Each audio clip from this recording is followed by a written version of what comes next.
Ay, eto po. Nako, Claire Castro. Tila yata may tinutumbok dito sa kaguluhan sa Mindiola. Alam naman natin, lahat tayo nakapanood dito sa nangyari sa Mindiola. Talagang hindi maganda po ang nangyari doon. Hindi rally po ang nangyari doon. Talagang kaguluhan po ang nangyari doon. Ngayon, eto, in-interview po si Claire Castro na tila yata may tinutumbok siya at ang hinala ng iba, obvious naman ang tinutumbok, yun daw mga Duterte. Kasi may sinabi pa siya, sino ba ang may gustong umupo o maging presidente? No? Nako, yan ang sinasabi ko sa iyo, ma'am. Basta tira ka ng tira, salita ka ng salita, hindi mo muna pinag-iisipan. Ngayon, etong mga kabataan na sumugod sa Mindiola doon sa Maynila, iniimbestigahan ngayon pero may mga ugong na balita, malayo doon sa sinasabi mo na tinutumbok mo. Mga kababayan, pakinggan niyo po si Claire Castro na talagang ihanda niyo na po. Ihanda niyo na po yung mga pang-high blood niyo o yung mga talagang katapresyo, talagang ma-high blood kayo sa ang ating palengkera ng Malacanang. No, talagang grabe ho. Alam mo, Auntie Claire, sabihin ko sa iyo, dapat sa susunod, sabi ni Senator Dante Marcoleta, ang abogado o abogada, bago magsalita, nag-iisip muna bago niya sabihin yon. Di ho ba? O ito, painggan niyo po ang kanyang sabi. Well, anyway, kitang-kita nyo naman, hindi to rallyista. Mga tulisan to eh. Di ba? Kitang-kita nyo na wala silang gustong gawin kundi manira ng gobyerno. Mukhang gusto nilang pabaksakin ng gobyerno. At sino ba yung sanay sa mga ganitong klaseng mga pang-harassment at mga ganitong klaseng mapanira? Ayan na. Diba? So, sino ba ang gusto nilang iangat dito? At definitely doing a crime. Meron po ba kayo naiisip ngayon na grupo na maaring behind this? Kasi kanina po kausap natin si Miss Vicky Robles na doon sa ground. Sabi niya wala pa po silang alam kung sino yung mga grupo behind this. Ako personal, may naiisip ako, pero hindi ko pwedeng i-reveal kung sino yung nasa isip ko. Hindi daw niya pwede i-reveal kung sino nasa isip niya, pero tingnan mo sinunod yung sinabi Pero alam naman natin kung sino yung gusto magpabaksak sa Pangulo. At sino yung gustong iangat at mawala ang Pangulo dyan. At sino ang gustong pumalit. Pero hindi ako pwedeng mag-judge dyan. Hindi ka pwede mag-judge, sinabi mo na. Ang teteng naman, no? Wala nga siya sinasabi kung sino yung gusto pumalit sa BBM. May tinutumbo ka naman. Still, ang ginagawa ng mga ito, hindi ito pagsasabi ng kanilang sentimiento. Mga tulisan to. So, dapat dito, hinuhuli na to. Hindi kailangan maximum tolerance lang dito. Nakita natin yung mga kapulisan, kahit binabato, wala pang ginagawa. Kasi yun ang gusto ng Pangulo. Maximum tolerance. Pero with this kind of actions, dapat hinuhuli na to. Pag nakatawid na ho ba ng tulay, ano ho ba ang mga defense deployments mechanisms po ng Malacanang kapag ganito po, ma'am? Siyempre, hindi ko masasabi to. Pero definitely, dapat pinoproteksyonan ng Pangulo, pinoproteksyonan. Hindi lang ang Pangulo eh. Kasi may mga inosenteng taong bayan na maaaring... Ba't di mo sinabi si Vice President, pinoprotektahan? Napaka-bias mo. Di ba? Hindi lang dapat pinoproteksyonan ng Pangulo. Bakit si Vice President hindi mo sinabi? Hindi ho ba, mga kababayan? Itong taong ito, nagsasalita to, sa gusto niya lang. Pero galit siya kapag yung ginagawa niya, ginagawa din ng iba sa kanila. Galit siya. Di ba? Masangkot, ma-involve dito, madamay dito. So ito mga to, tinan nyo mga nakamaskara sila. Tumatapang sila, ilabas nila mukha nila. So definitely, dahil nakatakip ang mga mukha nila, masasamang mga elemento to. Ano po ba ngayon sa tingin niyo po ang gagawin ng Malacanang regarding this? Well, I think ako wala pang sinasabi sa atin kung anong aksyon ng Pangulo dito. But tingin ko ang DILG, ang PNP, hindi lang dapat na mag-receive sila ng mga bato. Binabato na sila eh. Meron nang nagaganap na pagsunog ng mga private property. Definitely, they are committing crimes at pwede silang ma-aresto anytime. Okay, so dun po sa mga kabubukas lamang po ng kanilang telebisyon, ang nangyayari po ngayon dyan sa Ayala Bridge ay yung mga rallyista ay nagbabato, diba? Nagsunog po ng isang container van. Hindi lang po natin alam kung anong oras nagsimula ito. Ngayon, takot na takot kayo ngayon sugurin ng Malacanang, di ba? Sa tono ng pananalita mo. Di ba? Kaya ang galit mo ngayon, alam mo ito, wala nang ibang pinagbintangan itong mga to eh. Wala nang ibang tinutukoy ito. Mula doon sa sabong, Duterte. Mula doon sa flood control, Duterte na naman. Hanggang ngayon ba naman sa nagralin to, tutumbukin mo yon? Di ba? Ano to scapegoat niya to Yung pag nakokona na siya, ayaw niya sagutin yung tanong, dapat, ma'am, yung issue na yan, sagutin mo yung issue na yan. Hindi yung kukumpara mo na naman yung mga Duterte. Hindi katulad ng nakaraang administrasyon, di ba? Para bang lumalabas, nililin lang mo kami lahat mga tao Di ba? Pero as we speak, ito po ay ongoing yung pagbabato nila. Tulad nga po na nabanggit ni Yusek Castro, ang mga mukha nito, mga release na nito supposedly ay mga nakatakip. At hindi pa rin natin po alam sa ngayon kung sino ang grupo sa likod nitong panggugulo na ito. Tabo, hindi alam. Kahit sa mga investigador, hindi pa alam. Yung mga intelligence niya, hindi pa alam. Pero etong si Castro, tila yata may tinutumbok na. Tila yata alam na niya. Di ba? Ganito to mga to. Ganito mailigaw nito yung mga tao. Kaya alam mo bakit yung tao ngayon nagkakagulo?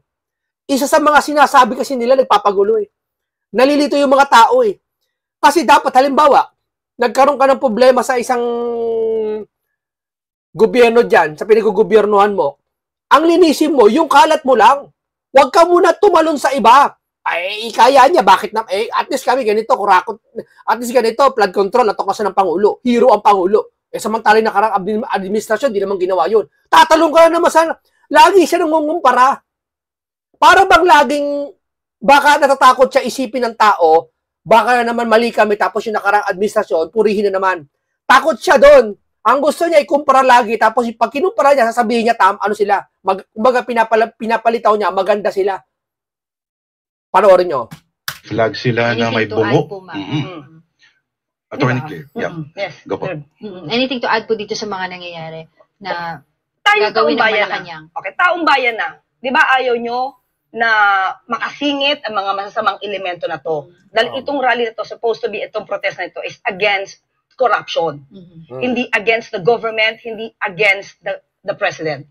So kumilos na po tayo, wag po tayong magmasid lang ng ganito. Kung sino man po ito mga nakatakip ang mukha na to, tulungan niyo po ang gobyerno, hulihin niyo na po mga yan. Kala mo makapag-utos, hulihin niyo na po yung mga yan. Kala mo makapag-utos Alam mo ba't nagwala yung mga yan? Ha? Alam mo ba, Sanhi? Lagi na lang Marcos kayo Pag tuwing Marcos ganyan, di ba? Nakaraang, alam mo, 1972 yata yun, 1982. O 87. Minjola rin. Ayoko nang banggitin yung susunod na salita Bawal Minjola din, alam niyo na. Ito, Minjola Part 2. Di ba? Something na pinaghandaan ng palasyo. This possibility, given that the president stayed, hindi siya nagpunta sa Amerika to attend UNGA, UNGA. So, can you tell us, ano ba? Okay, ang una-una, kausapin natin si Palace Press Officer, Undersecretary. good evening po sa lahat ng bakit. Bilang lawyer na rin, unang-una, bakit may Molotov bomb? Bakit may na-confiscate? According to Sec John Vic, may mga Molotov bomb. At ang dami-daming tipak na bato. Kung ikaw ay magagawi doon, hindi ka naman magdadala ng ganong karaming bato.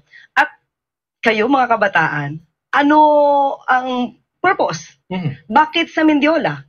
So, alam mo agad kung ano yung motibo. Samantalang yung mga may lehitimo na adhikain na tapusin ang korupsyon, nasa ibang lugar At hindi sila nananawagan ng BBM resign. So, nasa ibang lugar at nasa Davao na naman. Tinutumbok mo na naman ng Davao. Napaka-ano na ito ni Di ba? Tinumbok yung Mendiola kasi yan. Ang nabalitaan, kasi malapit sa Ayala Bridge, napunta 1 kilometer ata, Malacanang na. May hinalang iba na papunta sa Malacanang yung mga yon. Di ba? Pakiramdam niya siguro, may turo na naman, may nag-utos na naman. Di ba? Hindi ba pwede mo na imbestigahan at tanungin to, naka-Isko Moreno naman to mga nasa custody naman ng mayor ngayon to, ng Maynila, nasa pulis. Tanungin nyo muna kung sino talaga nag-finance niyan. Kasi ang lalakas ang loob Ibig sabihin, may nag-finance. Di ba? Ang command lang sa kanila, siguro manira ng establishment, huwag magnakaw. Kasi wala naman ninakaw yata Maliban sa may hotel Hindi nanguha ng motor. Hindi naman ng loot ng talaga ng todo loot. Di ba? Ibig sabihin, may nagpinas dito na ayon sa tinutukoy, maano nyo mamaya kay Isko Moreno. Diba? Pero yung sasabihin mo, ma'am, na tila yata tumatalong ka na naman, na parang kilala ka na, alam mo naman, sino ba ang may gagawan to? Sino ba ang may gusto kaguluhan? Sino ba ang gusto mo po? Sino ba ang gusto umagaw ng ano? Kala mo si Dolphy. Di ba? Ma'am, huwag kayo nagpapatawa. Di ba? Seryosong usapan to. Huwag kayong tutumbok na naman ng sinong tao, ma'am. Hayaan nyo muna investigasyon. Di ba? Tumutumbok agad kayo, fresh na fresh pa. Ito agahapon to eh. Pagkagulo, wala pa 2 oras in-interview to, ganun kagad na desisyon niya. Para may tinutumbok na naman siya. Siyempre, mag-aalibaya. Wala naman ako sinasabing pangalan eh. Wala ka nga sinasabing pangalan, pero pag parang ganito eh. Bibili ako ng manok. Lalagyan ko paminta. Lalagyan ko toyo. Lalagyan ko suka. Igigisa ko yung bawang sibuyas muna. Lalagyan ko toyo. Lalagyan ko paasim. Anong luto yun? Hulaan nyo. Alam nyo, di ba, adobo? Parang ganun eh. Wala kang tinutukoy na pangalan, pero may tinutumbok ka. Di ba? So, alam mo kung ano yung nais ng mga taong ito. And the motive is based on your assessment. Yes, sa aking assessment, ang motibo nito is pabaksakin ng gobyerno, paalis ang Pangulo sa pwesto. And paalisin ng Pangulo. Is this something na pinaghandaan ng palasyo? This possibility, given that the President stayed, hindi siya nagpunta sa Amerika to attend UNGA, UNGA. So, can you tell us, ano ba? Okay, ang una-una kasi dito, ang gusto ng Pangulo is madinig ko anong sentimiento. Yung lehitimong sentimiento ng mga magpoprotesta. Sus naman. Nakakainis. Pero, sabi nga natin, pakikinggan kayo ng Pangulo, magsalita kayo at karapatan nyo po na magsalita at ipahayag sa taong bayan at sa mga maaaring involved sa mga anomalyang flood control projects kung ano yung nararamdaman nyo, yung galit ninyo. O, tingnan mo hinihintay pa nila mag-rally ng malaki bago painggan ng Pangulo. Titignan niya pa lang, i-analyze niya pa lang yung mga sinasabi ng taong bayan. September 21, nag-rally ang lahat halos, lahat sila Dilima, lahat ng halos partido, lahat ng rallyista nagpumunta na doon. Lahat ng organisasyon pumunta na doon. Pakikinggan niya pala, doon pa lang siya makikinig ang Pangulo. Tapos hero siya dahil siya nakatuklas ng flood control. Ang husay niyo naman. Ngayon nyo lang pakikinggan ng Pangulo, matagal nang ang taong bayan nagrereklamo, Pangulo, unahin mo muna itong problema nyo. Hindi, wala siyang pakialam. Yung nakaraan, di ba, impeach Sara hanggang ngayon, pinag-uusapan pa rin. Di ba? Unahin nyo muna itong problema, matagal na. Ang taong bayan po na nakikiusap, nag-rally, kabi-kabila. Pangulo, sa Facebook lang eh. Hindi na para pumunta sa kalsada eh. Doon na lang sa social media eh. O halimbawa, pumunta doon sa kalsada, nag-rally, ilan sila doon? Mga 200 lang. Eh sa social media, nag-share, 50,000 share, 70,000 share. Ang views eh, makikita mo eh, nasa 10 million views. Yun dahil paano nagra-rally? Lahat ng tao nakapanood. Ano yung nakapanood? Yung panawagan ng tao. Mr. Pangulo, ganito po nangyayari sa aming bansa. Tapos ngayon mo lang sasabihin na pakikinggan ng Pangulo yung mga sentimento nyo? Wow! Hindi na to para makinig ang Pangulo. Hindi ito para message sa kanya. Ito po ay napuno na yung taong bayan. Kaya lumabas na lahat. Di ba? Sasabihin mo na para daw mapakinggan yung Pangulo. Mali ka dyan, ma'am. Mali ka dyan, ma'am. Yan sabi ko sa'yo. Dapat abogado tayo. Nag-iisip muna tayo bago sa ating bitawan. Di ba? At sabi nga niya, kung hindi nga siya presidente, siya man ay nandiyan sa kalsada upang ipakita yung galit. Yusus! Pakita galit. Diyan niya lang sa TV, nasa media, hindi niya makipakita galit niya eh. Ang totoong galit, ma'am, nararamdaman. Hindi ba sa pinapakita lang? Galit ako. Hindi pa yung sabihin galit ka lang. Hindi namin maramdaman na galit siya. Ma'am, totoo lang. Hindi namin maramdaman. Lagi niya siya sabi, I'm teary-eyed. Pero hindi namin nararamdaman yung gawa, ma'am. Oo, nagtatrabaho ang Pangulo. Sige, okay, walang korupsyon siya sa sarili niya. Lahat, sige, magaling siya. Pero tanggapin mo naman minsan, ma'am. Yung dami niyang pagkukulang, isa na rin ito. Ngayon lang siya makikinig sa taong bayan. Pakinggan ng sentimento? Pakikinggan ng sentimento niya? Ang taong bayan pumunta? Sus naman, ma'am. Sa gitna ng kaguluhan na yan, at ingay na yan, ma'am, hindi namin narinig ang Pangulo na magsalita. Nasa katahimikan siya. Kailan siya magsasalita, ma'am? Sa isang araw? Analyze niya muna nangyari.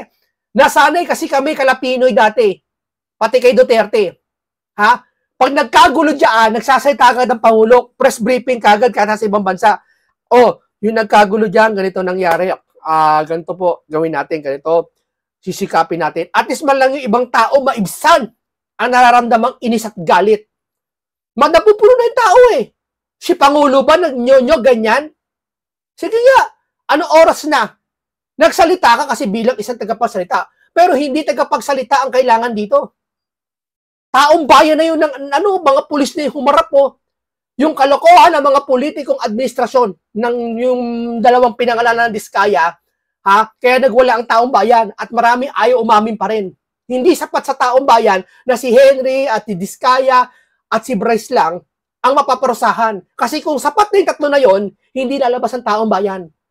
Ibig sabihin, may gusto pang mga sila Jokno, sila Dilima, di ba nag-rally din, sila Kiko, iba pang sila lahat. Member ni Renato Reyes, ito yung Magdalo, Akbayan, sabihin natin lahat. Ito yung mga ibang party list, ang dami na, nag-rally lahat, naghahapon, nandun na lahat. Sa EDSA, sa Luneta, sa Sambay, sa Quirino ba yun? Samba. Lumabas sila kasi hindi kami nasasapatan doon sa tatlo lang na lumabas. May inihiling kami mga politiko pa na dapat mabanggit at alam namin meron yon. At alam namin kung sino yon. Sabihin mo ngayon na ngayon ang papakikinig. Pero with this, sabi nga natin, ang nais lamang ng Pangulo is sumunod sa batas. Pero nakita natin, itong mga sinasabing mga kabataan na to, mukhang nagamit. The way I see it, mukhang nagamit dahil yun naman yung panawagan ng iba eh. Nagamit Nino. Nagamit Nino. Tamo wala pang 3 oras yan nangyari yung gulo na yan. In-interview siya, tingnan mo may sagot kagad siya. May ano kagad siya, may hinala kagad siya. Na may mga masasamang intensyon. Who happens to be? I cannot say that. Diba, sino ba yung gustong umupo bilang Pangulo? So, I cannot judge. Sino ba yung gusto umupo ng Pangulo? Sige nga. Sino? Si Marcoleta? Sino gusto umupo ng Pangulo? Sino tinutukoy pa? Mga kababayan, sino tinutukoy niya? Sige, wala siya binabanggit na pangalan. Magluluto ako halimbawa, may okra, may talong, may kalabasa, may ampalaya, may bagoong, gisa ko bawang sibuyas, may okra. Ano lulutuin ko? Pag sinabing pakbet, sasabihin mo, wala naman akong sinasabing pakbet eh. Sira ulo mo! Malaki na topak mo sa ulo. Di ba? Malaki na sayad mo. Magpatingin ka na. Di ba? Hindi si Kong Aw o si Kong Miao. Hindi si Kong Miao ang totoong may sayad. Di ba? But, kayo, nasa inyo po yan kung ano yung maaari niyong isipin. But, Attorney, can you confirm, is the President currently in Malacanang now? Hindi ko pwede masabi kung nasaan siya. Okay. At Hindi ko pwede masasabi. Hindi ko pwedeng masasabi.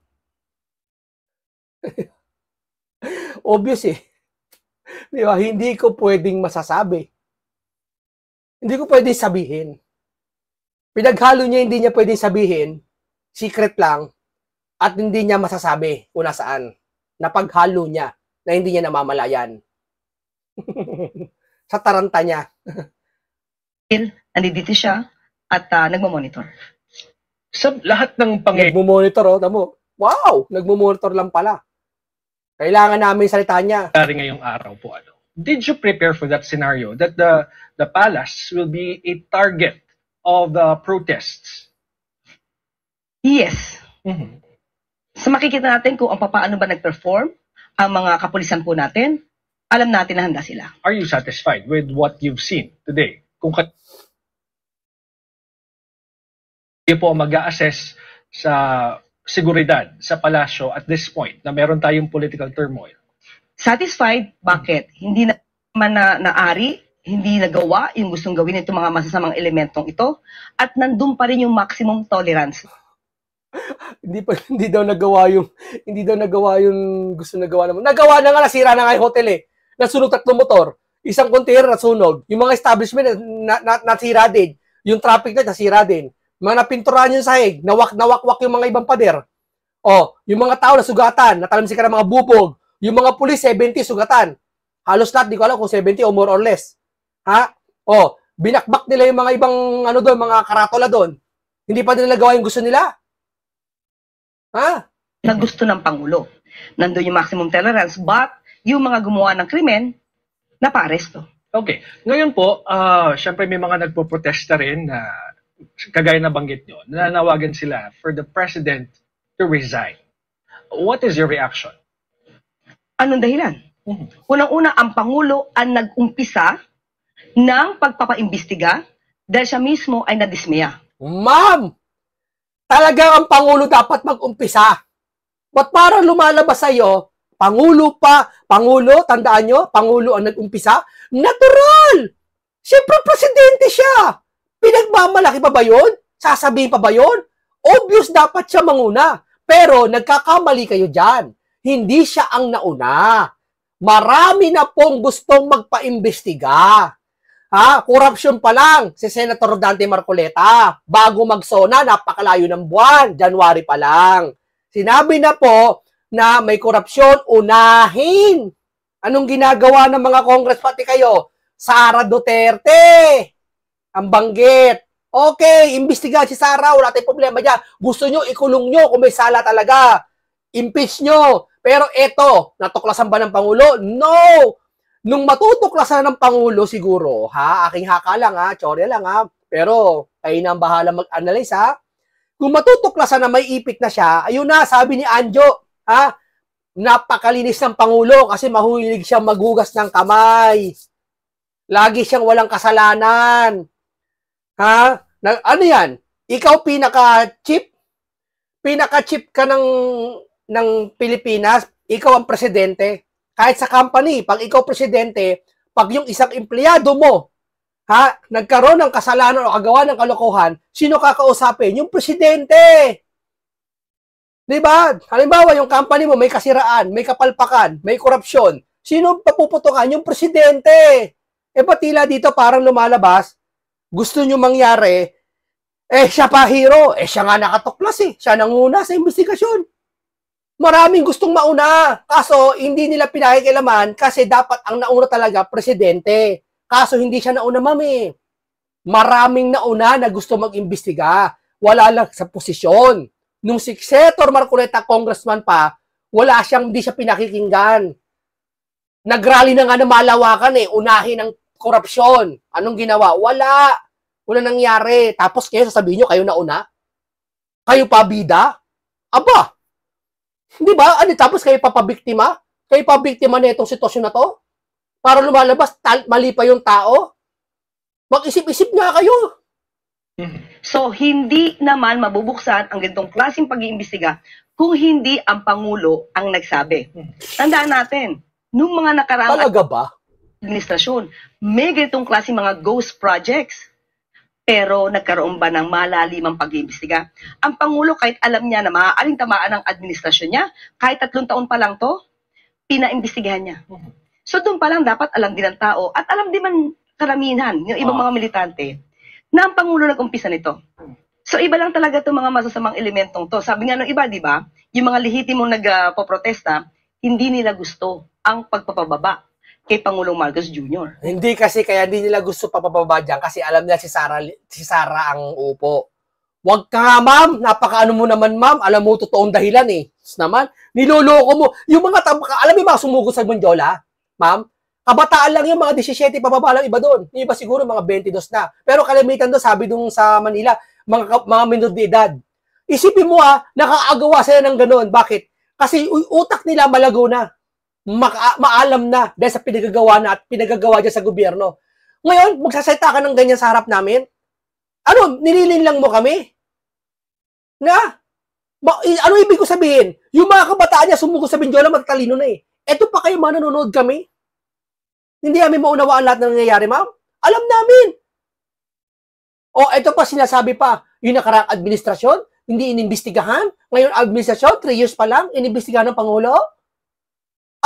Kinumpara na naman niya yung nakaraang administrasyon. Ma'am, pwede ba wag mo ikumpara yung nakaraang administrasyon? Tapos na yun eh. Ma'am, di ba nag-eleksyon ng 2022? Natatandaan mo, ma'am?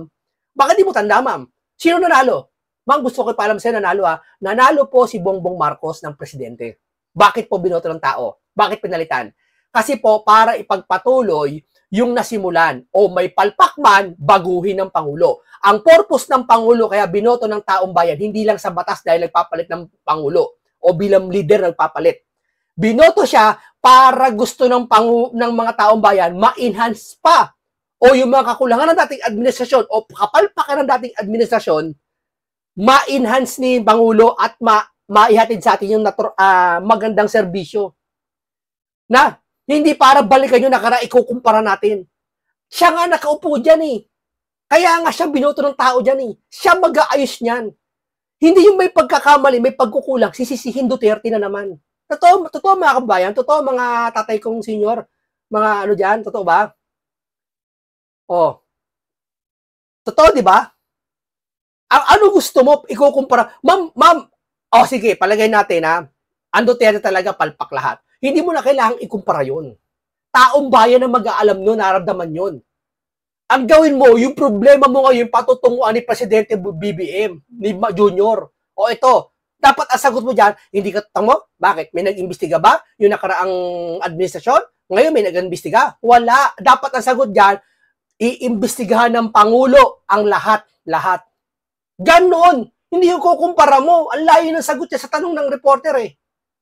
So, alam natin kung anong adhikain ng mga bataan na yan na sumugod sa Mendiola. But some are saying, of course, some of the protesters that we interviewed the entire day, kasi buong araw po itong ating special coverage, sinasabi nila na dapat managot din ng Pangulo given that he allowed the budget to be, he approved the budget in the first place para sa mga proyektong ito na pinagtatalunan nga, pinag-uusapan na ninakaw. Ang unang tanong natin, anong liability ang gusto nilang sabihin? Una-una, sabi nga natin, ang Pangulo ang nagpaimbestiga. Nung alaman niya na Iyan ang scapegoat nila. Para hindi mapahamak ang Pangulo, nag-imbestiga na kagad. Para lahat ng sisi, hindi masisi Pangulo. Sasabihin nila, bakit? Kung sisi ng Pangulo, siya nga una nag-imbestiga eh. Kaya yung mga loyalista, mga nagpapakaaso dyan, yung iba, hindi naman lahat yung iba kasi gising na eh. Yung iba nagpapakaaso dyan, sabihin, yung Pangulo nga nakatuklas eh. Hindi siya nakatuklas. Taong bayan nakatuklas. Pinilit lang siya ng mga taong bayan na, Pangulo, bilang ikaw leader, asikasuy mo naman yung mga flood control.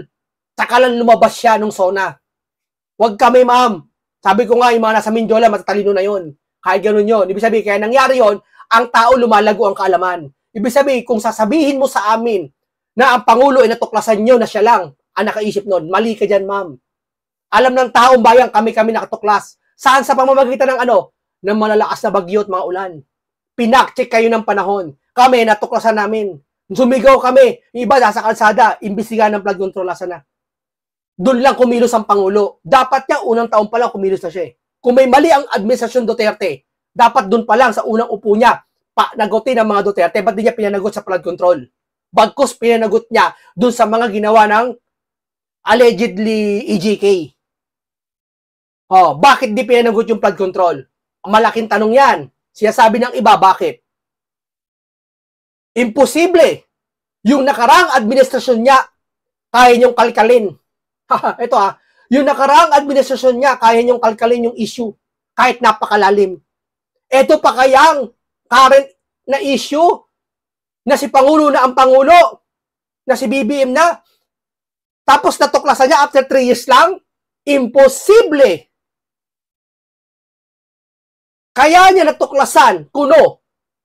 After 3 years, mahigit, yung nag-SONA siya. Kasi yung taong bayan galit na. Pati nagsasalita ng ibang politiko. Tama, mali. Hindi ba? Sasabihin mo, Pangulo nakatuklas? Huwag kami, ma'am. Nanonood kami ng TV. Tingin mo sa amin walang TV? Tingin mo sa amin walang cellphone? Kala mo sa amin walang panload yung mga mahihirap eh. Kaya sumusugod yung mahihirap dyan eh, sa Mindiola eh. Hindi ko kinukusinti na, mali yun yung pagsugod dyan. Pero yung essence ng nangyayari ngayon, Dahil sa mga salita na nakapagpapalin lang sa taong bayan. Na imbis na 1 plus 1, isagot mo 2, sasagot mo 10. Nakukonfuse yung tao. Bakit ganun 10 ang sagot? Ngayon, lalabas siya ngayon. Magtatanong sa inyo. Tapos hindi kayo sasagot. Di ba? Ito pala kalala. Yung mga anomalyang flood control projects. Now, bakit niya pinirmahan?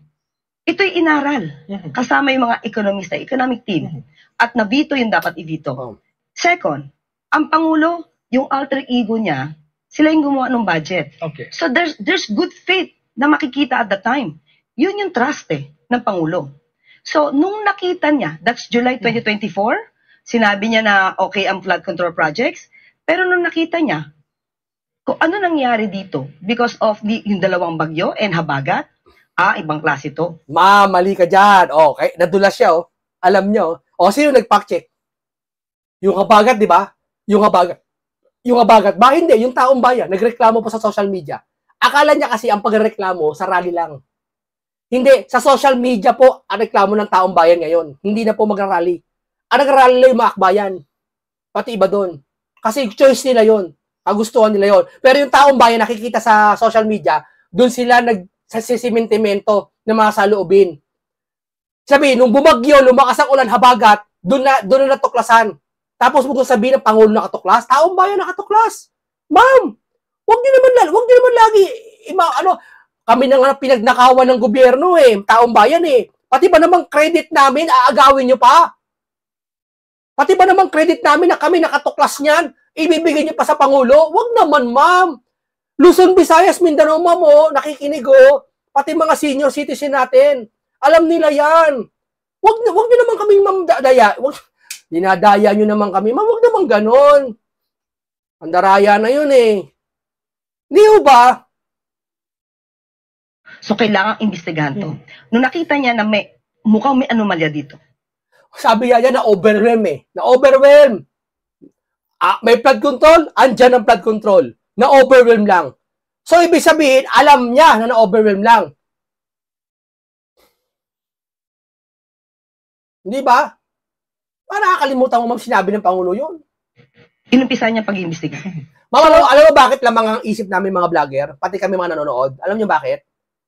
Kasi nakapokus kami sa bawat gagawin nyo at kikilos nyong mali at tama.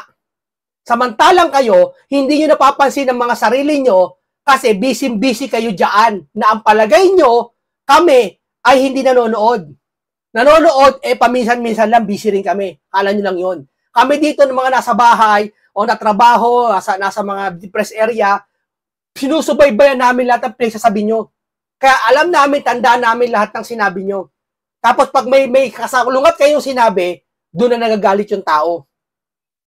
Yung trust nandoon bilang presidente. Wala akong makikitang liability at the time. So walang liability at the time. Ko po, yun yan dalawang may insertion na yung nasa Amerika tumakas na yata yun Tapos si Bonjing sinibak. Sisibak niya dahil yung tao lalabas na. Natunugan niya kasi. Si Bonjing alam mo, ito akin lang to Si Bonjing kaya bumaba, natunugan niya kasi. May natunugan siya isang malaking organisasyon magrarally. Milyon ang dami nila.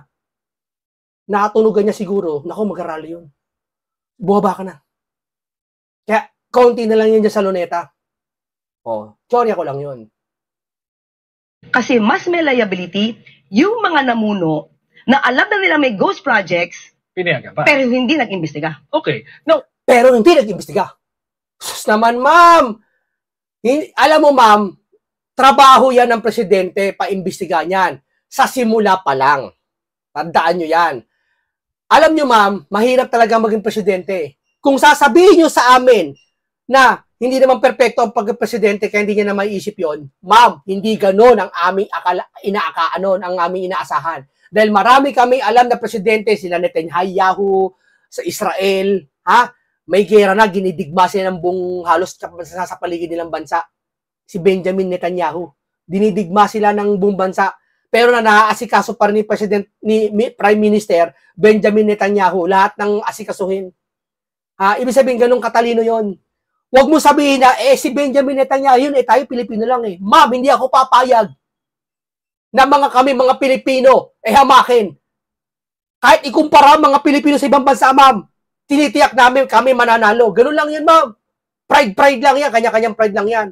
Kaya, lahat ng leader na kilala namin talagang matapang.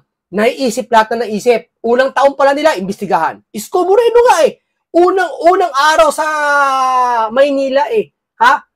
Kinalabuso lahat ng may corruption O lahat, asan yung asan yung budget, yung kinuha yung budget, ang tawag doon Ni-reimburse yata yun Unang araw niya, pinost niya sa screen yung mga tao, yung mga sangkot.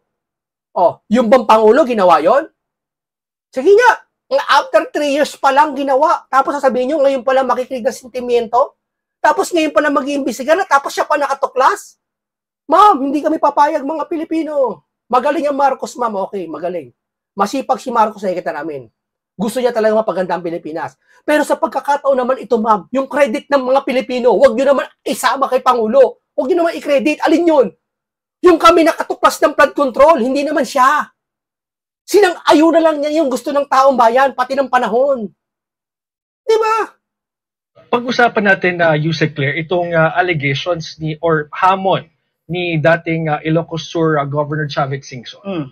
He said na dapat unahin ang pag-iimbestiga sa Ilocos Norte. Tama, sasagutin dapat yung diretso yan. Magkukumpara na naman yan. Tingnan mo Dahil apparently may mga projects wala siya maisip sa sagot kaya mangungumpara siya. Dito na mga diskaya ang contractor.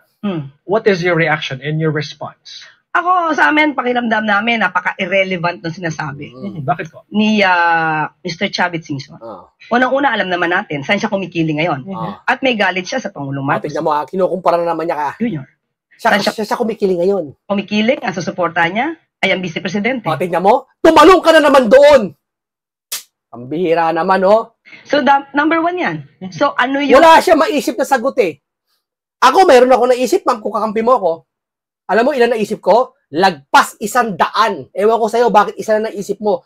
Patungo lagi sa Duterte. Ang dami ako sasagot yan. Ako interviewin yan. Sige, ako ikaw. Interviewin ako ng reporter na yan. Ano sasabihin mo?